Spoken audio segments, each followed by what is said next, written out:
The clink of my fork against my glass cut through their laughter like a knife.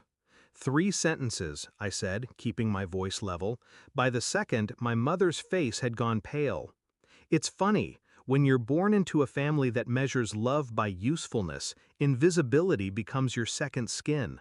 I was the quiet one, the overlooked one. Birthdays forgotten, achievements dismissed. I learned to watch rather than speak. They thought my silence was weakness. It wasn't. It was reconnaissance. Growing up, my brother Mark was the golden child. My mother poured her affection into him like an endless jug. I got the scraps, if there were any. When I graduated top of my class, she said, "You should thank your brother for setting a good example."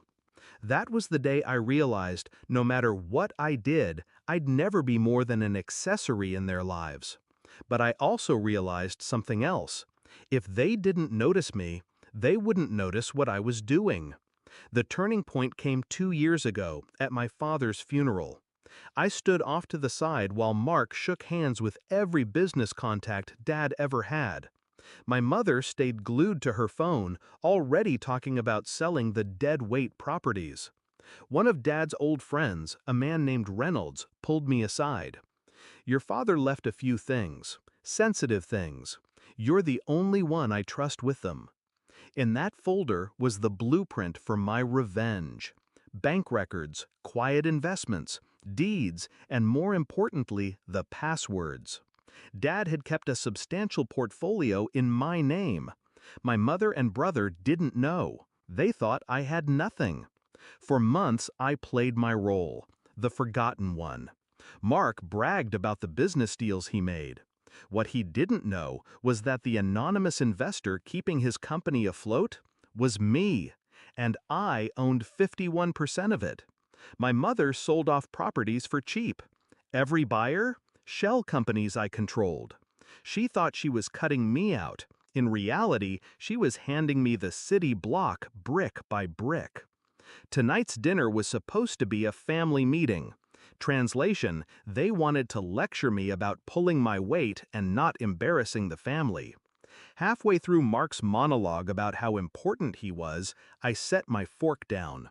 That sound, sharp, metallic, made the whole table look at me for once.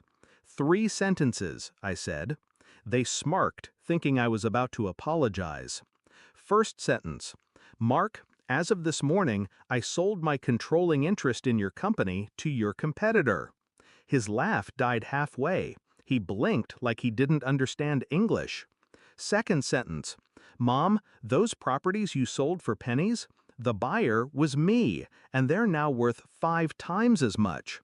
Her knuckles whitened around her wine glass. She stopped breathing for a second.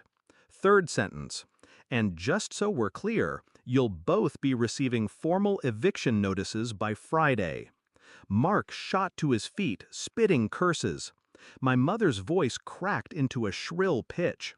They threw accusations, insults, anything to claw back control. But control was already mine. I didn't shout, didn't gloat. I just watched the realization sink in. The dawning horror that the nobody they ignored had been dismantling their kingdom piece by piece. Mark's company was already signing new contracts under his rival's banner. My mother's assets were locked behind legal protections she couldn't touch. The house they sat in belonged to one of my shell companies. As I stood to leave, my mother's voice trembled. "Why would you do this? We're family." I paused at the door.